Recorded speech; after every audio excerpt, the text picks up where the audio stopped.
Welcome back to another episode of the Spiritual AI podcast. I'm your host, Leonie, and today I've got a beautiful soul with me from Perth here in my hometown. Well, hometown now, but not where I'm from. I'm in Perth. Deanne Moulden. Deanne is a life coach, energy worker, and author based in Perth, obviously Western Australia. She helps women who feel lost or disconnected rediscover clarity, confidence, and inner peace through a blend of coaching, energy healing, and intuitive guidance. As a mother, grandmother, and adventurer, Deanne brings deep wisdom and compassion to her work, creating retreats, programs, and healing experiences that nurture the mind, body, and soul. Her mission is to help women rise, remember who they are, and live from the heart. Welcome to the podcast, Deanne. Leonie. Beautiful. So before we dive into some questions, I always like to ask my guests, who are they? Where have they come from? How has life kind of set you up to get to the place where you are now? So why don't you share a little bit about yourself? Sure. So I actually was born in Melbourne and we moved around a lot growing up because my father was always chasing the bigger paying job. And Right. because of that, I didn't really attend any school for more than a year. We were constantly having to make new friends. And over that time, I realized that I'd become quite the chameleon just to try and fit in everywhere. And I Yeah. thought that was a great trait to begin with. Yeah. But then it's not authentic, is it? So in 2012, I accepted a challenge with Greenpeace to go to Borneo, and we climbed a mountain there, went into the depths of the jungles, only accessible by boat and foot, to really experience what was happening with the destruction of the rainforest. And I was there with people I'd never met before. Wow. And I found myself actually being myself because there was no reason to be anybody else. Like we're all from different Yeah. walks of life, but we're all there for the same reason. And when I came back home, I saw myself falling back into old patterns and I thought, ooh, that's not the real me. And that Yeah. started my whole journey, really. Shortly after that, I was introduced to essential oils. I'd have depression most of my life, and that's why I resorted to aromatherapy. And because of that, I'd now joke that they're my gateway drug to spirituality because from there I started trying other alternative therapies Yeah. and found theta healing or theta healing, depending how you want to pronounce that, to be extremely profound. So I decided to learn how to do theta healing, and from there explored other avenues and became a healer, which I was told many, many years ago that I laughed at because of my Yeah. own lack of self-belief, really, or knowing who I even am. And during that healing journey, I felt much better on the inside, but the world around me was still the same. And I Mm. thought, why isn't my internal world being reflected in my external world? And that's when Mm. I actually took on a life coach and I realized that I didn't have any external goals. So why would Yeah. anything on the outside change? So then I became a life coach as well. And now I combine them both. So we get Mm. the benefit of both personal development and spiritual development. Yeah. The other That's thing that happened, amazing. the other thing that happened with all that healing I was doing was I kept looking for more to fix, Mhm. which created this belief that I'm broken or there's something wrong with Yeah. me. Or so now I just focus on what's in the way of what I want and work on that. That is, people, we can say, we can end the conversation right there. Today, this conversation can end right here, right now. And you can go and listen to what Deanne has just said, and you will change your life in massive ways. So I encourage you to go and listen to her words again. That is so powerful. Your journey obviously has set you up for these beautiful things, and the wisdom that you bring to this work is because of the inner work that you've done, right, is because of this journey that you've kind of been on, and all the life experiences that you had. I find that clarity is one of the things that a lot of people struggle with. It is, they want to manifest money Mhm. and they can't manifest money because they don't have that goal. They don't have the clarity. They don't know what they want. They want money. Yes, I want money to pay my bills. But the thing is that you don't want money for money. It That's right. is the feelings, it's the emotion, it is what money will give you. And until you become really clear on what it is that you want, nothing will come.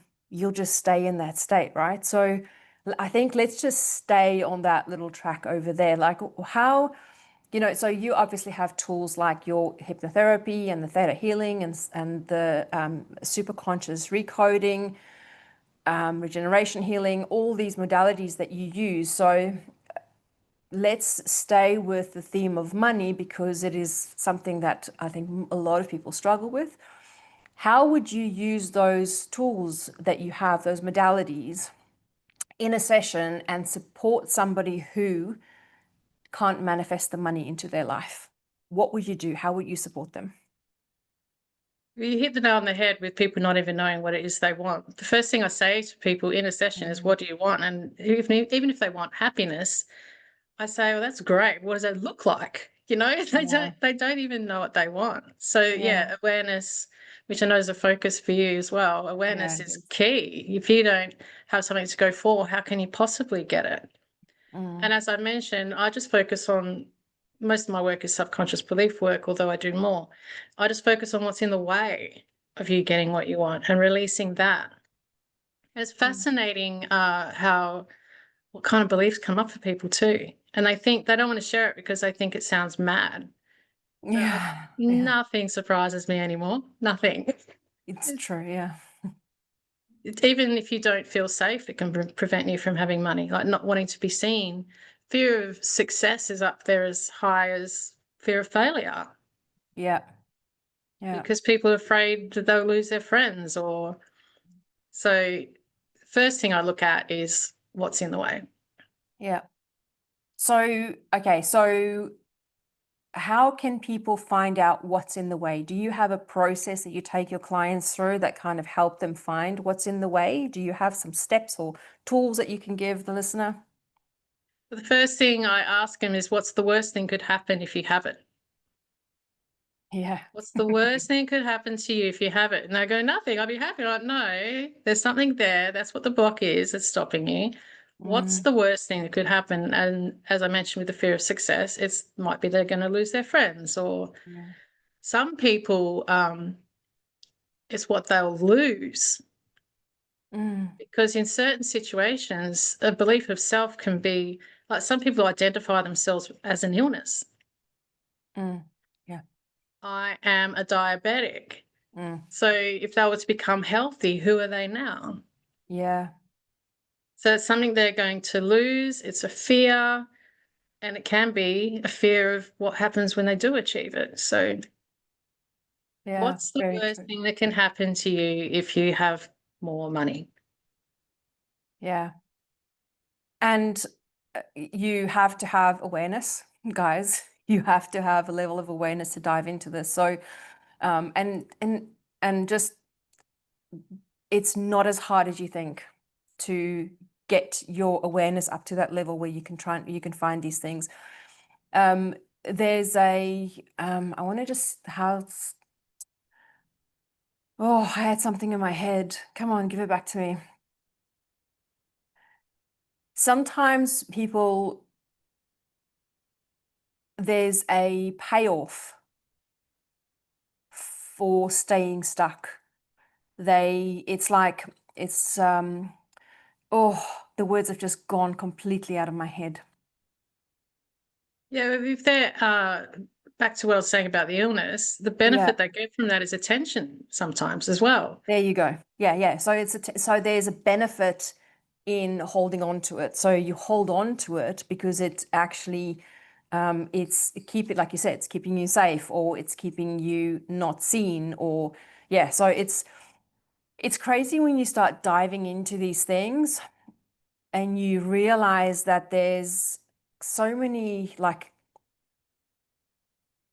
little things that we think we've let go of, but they're still there. They're still there. So if people feel stuck in, and you know, because a lot of it is mindset, right? From your experience, what's really happening beneath the surface when the change doesn't seem to stick? You hit the nail on the head a bit there already. So if a release doesn't happen, it's because they're either afraid of what will happen if they achieve it, Mm, or there's simply a block there mm, that's preventing them. Like subconscious beliefs. I was actually talking about this earlier today. Have you heard of Bert Hellinger? no. He studied tribes and families for generations, and he proved scientifically that we carry trauma and beliefs from 7 generations back. Yeah. So if he proved 7 generations back, how far back is it? So there's that Mm, aspect of things too. Quite often it's not even ours. yeah. Very And true. in that respect, I use muscle testing. I teach people how to self muscle test and Mhm. test to see where the belief is and if it's theirs or not. And from there, I decide which kind of modality I'm going to use to help them release it. But a big part of it is they have to be open to that. And if they're not open to receiving, it's not going to happen.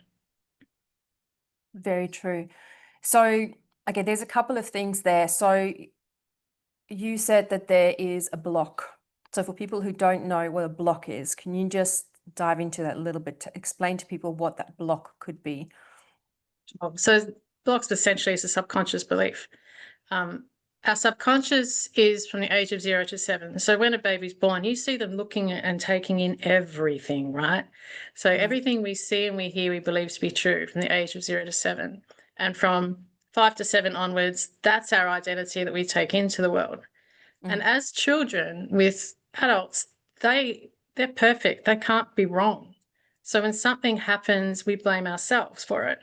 mm, And it becomes a belief, and that's what we go into the world with. A classic example of that is this guy was he believed he couldn't do anything, mm, and he actually had the supposedly ideal upbringing. But when we dived into it, there was a time when he was little where he was playing with his Lego, and his mm, father came over to help him and said, let me help you do that. And in his mind, he thought, oh, I don't know how to do it. mm. But then his subconscious started looking for all these things. It looks for evidence. So it started looking for Yeah. all these things that he couldn't do. And he created the belief, I can't do anything. Yeah.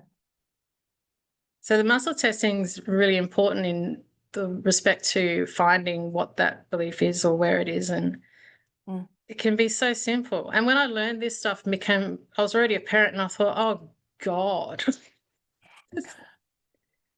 what was yeah. I doing from his age of 0 to 7? But, Yeah.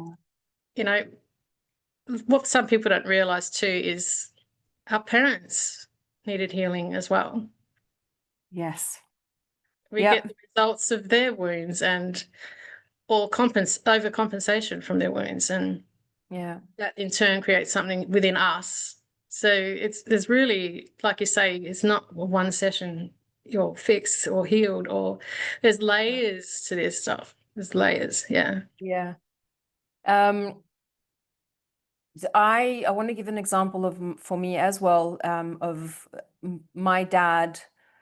Um, we were in the car. I think I must have been like in my early teens, and we were driving in the car, and I was sad and upset that I didn't have a boyfriend yet.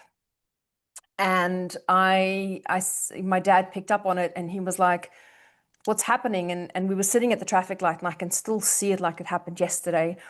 And I said to him, like, I'm sad because, I haven't got a boyfriend yet, and no boy has asked me out yet. And then he said something to me, which I understand now as an adult. I understand what he was saying. But as a young child, I took it in a very different way. And he said to me, pretty girls don't get boyfriends. What he meant to say, what he was actually saying in that moment was, as a man, if you are a pretty girl or an attractive female, most men think that you are already taken. They would expect you to already have. So, but in my mind, I said, if that's the case, I don't want to be pretty. So as a young child, I took that, and this is not on my dad, this was just the way I perceived it, then led to obviously blocks and limiting beliefs in my life. Obviously now I've done the work, I've gone through, I understand where it's coming from, I've kind of shifted that energy. So, but that's an example as well of, you know, the little mind not being able to fully process what is happening in the moment, and then we take on these beliefs about ourselves, like you were explaining this guy to take on belief as well, and then it becomes a thing, right? Yeah. So how a belief is formed is basically it's a thought that we have over and over and over again that then becomes a belief in our subconscious. Yeah. And in certain situations, for example, many of us growing up were told to stop crying. Yeah. And so we've repressed all that, and it's in our body now. And there's all this also, I keep saying and, but there's also the belief that we can't express ourselves. Mm. Coming back to what we were saying before about people not even knowing what they want. Mm. We're never allowed to speak up. We're never allowed to, you go to school and you've got to be quiet and do what the teacher says. And you've got to be quiet and do what your parents say. And you've got to, so this happens over and over and over again. Why Yeah. would we know what we want or express what we want? Or Yeah, true, because we were told that if we wanted something or we wanted to do something or run outside or do those things, we were told you couldn't have it. So then, yeah, next time we want something, we repress it and we go, well, I don't want it. And then eventually we don't know what we want because we don't allow ourselves to want. Yeah. yes, yeah. Yeah. And some of the more It's common beliefs are, and they sound the same, but they're not. I'm not good enough and I'm not worthy. They sound the mm, same. But I'm not good enough is the overachiever who has to get the certificates and prove that they're good enough. mm, The I'm not worthy is the people pleaser, does everything for everyone else to prove their worth. And yeah. shows up in so many different ways that we really need to ordinarily, like with theta healing, 90% of it's conversation. We've uncovered the belief and then we do the energy work to release it. Whereas Yeah. something like the superconscious recode, I connect to the superconscious and it's fast. We don't have to talk about it and dive into it all. We just create it through the superconscious. Yeah.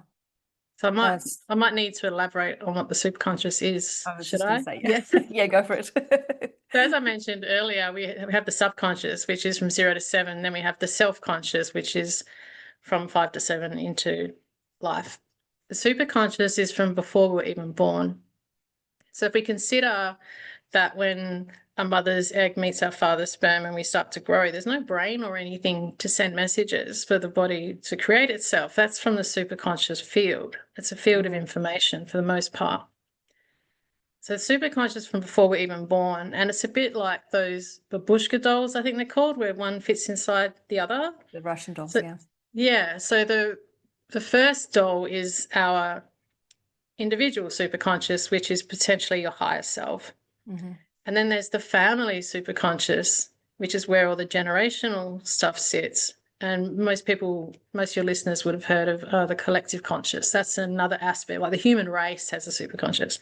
So there's all Mm, these different layers to the superconscious, and it communicates with the self-conscious and the subconscious.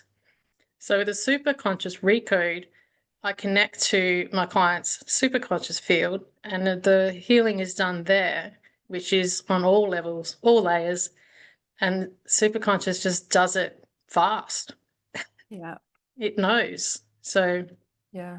yeah, it's really cool modality. Yeah, it is. Yeah, when you can go straight, pretty much straight to the source, right? It's it. Yeah. Going straight to the source. And um, The other thing that I was going to ask you as well was to perhaps, with the muscle testing, if you can just quickly explain what that is, and perhaps give the listener I don't know if you've got a little exercise you can teach them that they can use on themselves to kind of start with it. Yeah, absolutely. I love the surprise and joy that people experience when they realize what they've got literally in their In hands. their hands. Yeah. Yeah. Yeah. So I'll demonstrate and say as best I can for people not seeing the video. Using your less dominant hands. So if you're right-handed, use your left hand, you do like the OK symbol. So you've got your thumb and your index finger connected. And what we've done there as an electrical being that we are, we've created a circuit, basically. And a positive circuit will hold and a negative circuit will break, as in your thumb and finger will come apart. Mm-hmm. So we can test the strength of that with the other hand. You can either do a chain link or you can just point a finger through the hole and you say yes and push against where your finger and thumb join, and it should hold. It should be quite strong. And if you say no, it'll break through because it's a weakness, so it's a negative. So by using that, you can ask yes or no questions. And through conversation or having an understanding of where someone is at, if I have an idea, drop in of what the belief might be, I'll ask them to test it. Are you worthy? Obviously, it's going to work for me positive because I've done so much work on myself. Work on it, yeah. Yeah, but that's how we uncover. But once I've got a negative or a positive, depending on what the belief is, we want to ask if someone thinks they're not worthy, we say, am I worthy? And look for the negative. Because the subconscious doesn't understand not or or it just hears the actual word. So we do testing that way. And once we've got the negative or the positive to prove it is the belief, I then ask them to say, does my subconscious believe this? Because sometimes it's just our conscious thought, not a subconscious belief. And through using that testing, we get down to it. But it's a great tool for all kinds of things. It is. There's obviously different, very other ways that you can also do muscle testing like that, but that's usually the one most people start with. So thank you for explaining that. You often speak obviously about energy and vibration. So how do practices like chakra work and meditation work support emotional healing and alignment? So how does the energy work support us as human beings? I'll start with the meditation because that was a very interesting journey for me. It was actually one of the last things I learned to do, but it's the first thing I teach. And I did a practice back in 2019. I challenged myself for the whole year to meditate for an hour a day every day. And that practice was simply sitting and allowing my thoughts. Meditation isn't about pushing them away. You Yes. can't, unless you're a monk, it's not going to happen. No. By allowing your thoughts to come up, you're giving them space to be seen and heard, and that's what the thoughts want. If you consider your thoughts to be like a child, which it is, it's potentially your inner child, you wouldn't push a child away. Yeah. You would say, what's going on? How can I help? So by allowing the thoughts to come up and witnessing them, they eventually go away. So I was doing that for a year, and throughout the year, I found myself with a much quieter mind in my active life because I'd let all these thoughts go. They weren't there interfering. The procrastination went, the doing things I don't need to do went. Yeah. And after a while, emotions started to come up and I just allowed them too. So all these emotions that had been pushed down in my body, simply by meditating, I was able to allow them the space to come up, be seen, and go away. And ultimately, I actually had a suppressed memory come up. So meditating alone can be healing. The chakras, I love chakra work. It's quite in depth. There's a lot in it. There's a lot in it, yeah. There's a lot. Most people focus on the main 7 chakras, and there's many, many more, but we'll stick to those.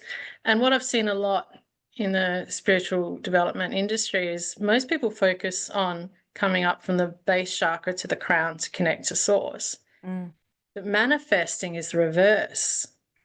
Manifesting is pulling the idea into your crown, into your third eye, visualizing it, starting to speak it, call it in, so to speak, from the throat, dropping into your heart and feeling it. The sacral is the whole creation. And then we've got the root chakra, which is brings it to Physical fruition. reality. Yeah. Yeah. So that's a big part that's missed, I've noticed, when it comes to the chakras. But they're all related, they're all connected to one of the glands in the body. So they affect us physically. Obviously, I just mentioned emotions in the body and things we haven't released, they can affect them. And there's so many different ways you could work with them as well, the chakras. But the simplest is to work with the color. So they each have a color, and you can work with that color, as in wear that colored food, use that colored crystal. Did I say wear that colored food? Yeah, you did. Wear I that colored understand what you're clothes, saying. Because wear eat the that color, colored eat the food. food. I'm thinking ahead and speak. I do that sometimes. Yeah, me Yeah. too. I love it. Yeah, so I've actually got a program called The Power of Chakras. I learned a lot from Judith Anadea, I think that's how you pronounce her name. And there's even movements you can make to charge your chakras. So Yeah, they're there's very much mind, body, soul.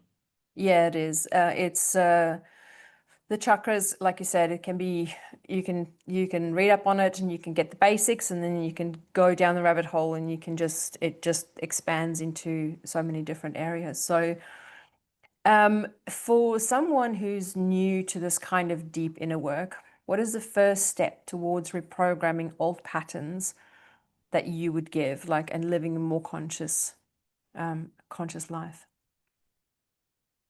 There's that word awareness again, Leonie. Being Yes. aware of your thoughts.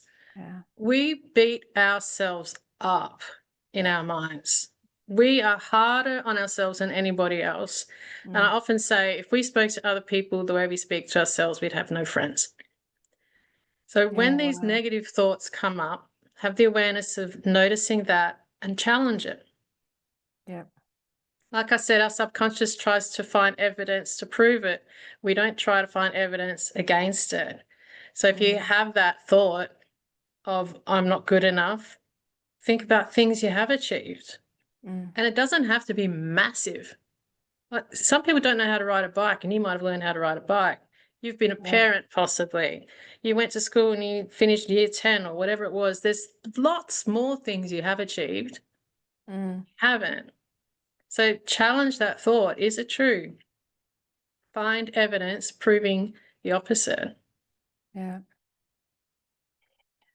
Very true. And I love it when people talk about awareness in a way that it puts it in, like, in the forefront. I've done research, I've listened to coaches, I've been in programs where they give you the information, they give you the tools to do all the work, and nobody is telling people that awareness is the foundation. Awareness is the most important aspect of self and spiritual development. And obviously, that is my mission. That's what the book is about, spiritual AI. So for me, awareness and intuition are the two foundational skills that everybody need. You need it. So there was something else. I love how my mind is just going today. If I might add to There the has to be intuition something. side of it, that's definitely the second step, right? We need to It is. trust ourselves. Absolutely. We need to trust our ability. That's something like the muscle testing alone. People go, oh my God, and they start believing that they can find their own answers Yeah. from their own It- body, even. yeah, it is. And it's, you know what? So I think intuition is also one of those things that have been kind of made out to be a spiritual thing. Whereas for me, I was at a business network meeting this morning, and we were talking, and I said, awareness and intuition to me actually is the spiritual work. Everything else is kind of fluff that comes and you can use its tools and everything. But awareness and intuition is actually so human. There is part of us. We were born with it. So, if you're a Christian, God created you in his image. awareness and intuition is part of your being. It's part of who we are. And then you are born into the programs, and you are programmed out of awareness and away from intuition. And then when you get to your 20s and 30s and life has kind of, banged you up, and then you've got to try get back to who you are, remembering the awareness that you hold, remembering the connection that you have to the divine, to God, to the universe, however you want to put it. So awareness and intuition are two things that is just going to absolutely change your life when you tap into it. And then when you start using things like, obviously, the theta healing and the muscle testing and the nervous system regulation and manifesting and all these other things, awareness and intuition is going to give you a boost. It's going to fast track the healing. It's going to fast track everything else. So yeah, I love that you also amplify awareness. It's beautiful. My mission is to empower people, not to make them dependent on me. When I first became a life coach, got that certification, I said to people, I want to be a life coach, but I don't want to be a coach for life. Yes. Yes. Yes. And I hold a retreat once a year I called it Becoming Whole, but I'm realizing I should have called it Unbecoming, because we just sit there for a weekend and I help them empower themselves and also to release what's in the way. And I've likened it to the rings around, how a tree has rings in it. All of the layers are still there. All the things we've experienced in our life are still there. It's just a matter of finding it and letting it go. And you can do that yourself. It's just quicker with modalities. It is, absolutely is. I love the word unfolding. Mm, yeah. I've done a couple of unfolding retreats, and it is about the peeling back of the layers and unfolding. But when I see unfolding, I see this beautiful flower opening up. You've got all these petals, which are the layers as well, and it opens up, and it's you. It's you and all your beautiful glory that's there. So it's embracing every part of Yeah. ourselves and loving every part of ourselves. So yeah, so Yeah, my beautiful. logo is a lotus seed pod with a heart around it. And that stems from in the beginning when I was only using essential oils in business. And I was considering naturopathy and all kinds of stuff. And I thought the lotus seed pod is actually representative of all kind of different medicinal qualities. But then when I started the healing work and the coaching, and I thought maybe I need to change my logo. But then I realized the lotus seed pod, that represents this beautiful flower that comes out of mud and blossoms, I thought it's still very appropriate. Yeah, it is. It is. Yeah, it's interesting how, because for me as well, so the Sri Yantra just behind me here has been with me for a really long time, and it's kind of through all the iterations and through all the pivots and getting clear on who I am and everything. It's always just been there, and it holds the energy that I work in beautifully. It's the same with you with the lotus flower. So Deanne, before we get to kind of the end of the episode, what I want to ask you is, how can people work with you? What have you got on at the moment? Where can they reach you? And then I'll make sure I put all of this information in the show notes for people as well. But yeah, how can they work with you? I do one-on-one, I do groups, as I mentioned, I do retreats, I have online programs. I think the best way would be for people to visit my website, Yeah. which is universalsanctuary.org. And on there you can find all the offers that I have and links to my socials. I'm on Facebook, I have a YouTube channel, Instagram, all the things. Beautiful. And I also have my book available, which is a bit of a short course in itself. I had no intention of writing a book, Leonie. I don't know how yours presented, but I had Yeah. absolutely no intention of writing a book. What happened was I had someone staying with me who did want to write, and someone else I knew had sent a link to a weekend seminar that was free on writing a book and publicizing it. And I happened to have that weekend free, so I went along with her. I thought maybe I can learn some publicity methods. She didn't go the next day. I did. Yeah. Next minute. And it just flowed. I got an editor for nothing. Like, it all just fell into place. And I Oh, launched beautiful. it in 2020, right when everyone was coming out of lockdown, questioning their lives, with this Yeah. self-help book telling them how to find what they want and achieve it. Yeah, it is. You were set up by the universe. Absolutely. Yeah, I know that There's a story. number of things like that that have happened. And I'm like, last year I had no intention of opening a wellness center, and now I have a wellness center. Like, it's just, the universe just puts things in front of you sometimes. And if you will grab it and Yeah. run with it, anything's possible. Yeah, absolutely. Absolutely. Yeah, I love that so much. So, what is the title of your book? Who am I now? The Path to Self-Discovery. Beautiful. And where can people find it? It's on Amazon. I have it obviously at the Wellness Centre. If people want a copy, I'm happy to send one to them. Yeah, Um, beautiful. yeah, it We'll was make sure that we link it. Yeah. great. Thank you. Yeah, beautiful. All right. So, I've got one last question for you. If you could only give one piece of wisdom that you know to be true, that you know that has supported you in every way, what would that be? You have the power within you. Mm, Simple as that. You don't need, it's helpful to have other people guide and support you. I mainly did my whole journey on my own, but yeah. because it did take a while, I want to support people in getting there faster. But that Yeah. self-belief, the trusting in yourself, as we're talking about awareness, intuition, it all falls under that. Yeah. Try not to, a big thing I would suggest not to get stuck on is there's no rules in spirituality. There's no, Mm. this is the only way. Yes. We all have different diets because we have different bodies. We all have different Yeah. mindsets. We're all individual people. There's no Yeah. rules in spirituality. The only rule there is to follow your own intuition, follow the voice of your soul, and it will take you to exactly where you need to be, who you need to see, what you need to do, and you'll live a beautiful, happy, fulfilled life. So yeah, totally agree with you.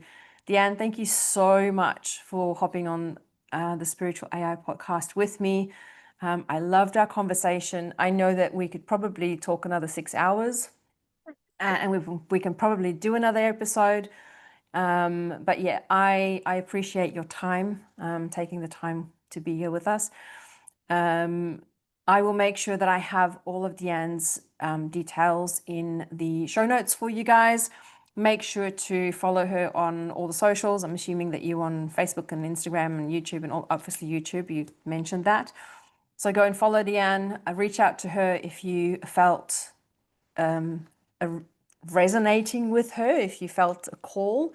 And yeah, so we've come to obviously the end of the episode now. If you haven't got a copy of Spiritual AI, it is not about artificial intelligence. This has got nothing to do with computers. This is about the authentic intelligence. It is about your inner technology, awareness, and intuition. So, this book will teach you how to connect with awareness and intuition. And it will help you, like Deanne said, it will actually fast track your self development. It will fast track your healing. It will fast track it, but it is not a bypass. Okay, this is not going to bypass the healing. It's not going to bypass what needs to be done, but it is going to support you to do it a lot quicker than what we had to do it. We had to take 20, 30, 40 years to do it. This book will support you and you will get things done in a very, very short period of time. So go grab it if you don't have it yet. Deanne, thank you so much. Love the conversation, and I am sure that we'll catch you guys on the next episode of the Spiritual AI podcast. Thank you for joining us today. Take care.